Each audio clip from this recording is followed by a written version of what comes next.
Vote for Mitt Romney. Mitt has some good plans for education and wants the best teachers to be able to teach. Molland, 8/29/2012. Romney's education white paper entitled A Chance for Every Child, Mitt Romney's plan for restoring the promise of American education. According to this plan, Romney wants more federal money to reward states for eliminating or reforming teacher tenure and establishing systems that focus on effectiveness and advancing student achievement. In other words, Romney is willing to hand out money to states if they eliminate due process rights for teachers. He offers complete support for using taxpayer money to pay for private school vouchers, privately managed charters, for-profit online schools, and almost every other alternative to public schools. Obama's stimulus package included $100 billion for education. Romney said the stimulus funding served to delay the difficult budgetary decisions facing states, and that more funding for the status quo will not deliver the results that our students deserve and our taxpayers expect. He is against increasing Pell Grants, stating that they are an example of how flooding colleges with federal dollars only serves to drive tuition higher. Romney says the government should no longer write a blank check to universities, but support institutions that are pursuing innovative operating models to drive down costs.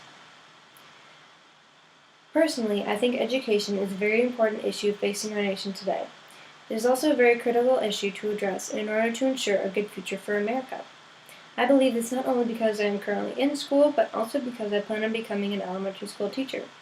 Though it is not the most important thing to me, I do find the issue of low salaries among teachers concerning for my future and the future of anyone else planning on pursuing a career in education. I believe that Romney's stance on education is realistic in his view that simply spending money will not improve test scores.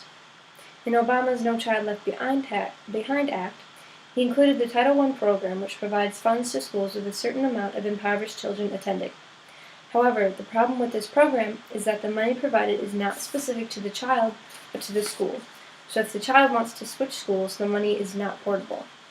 Romney wants to change this so that children with special needs and those with low income can choose where they would like to attend.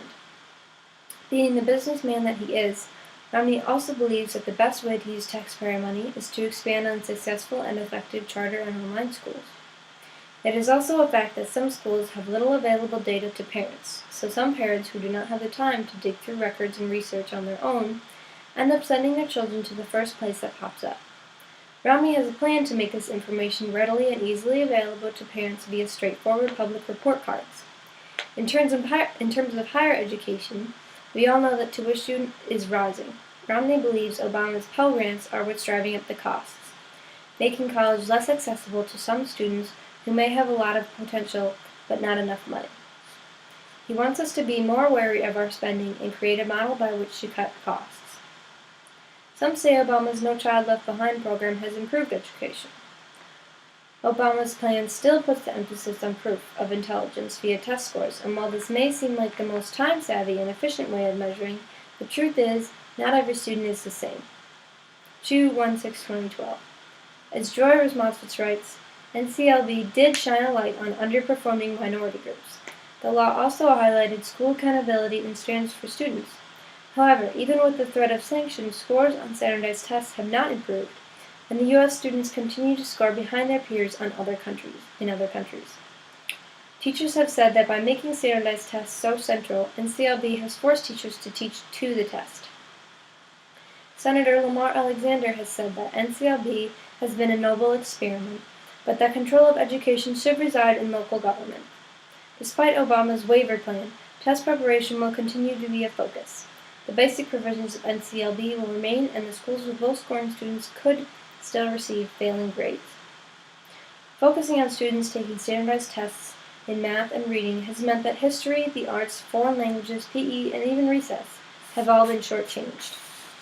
The one thing that we can perhaps all agree about is that no one has been entirely happy about NCLB, and many have been and will continue to be deeply frustrated with it. To conclude, we have tried the big government approach of trying to meet the standardized test requirements, but in the end it just restricts teachers and causes them to teach only what students will see on the test.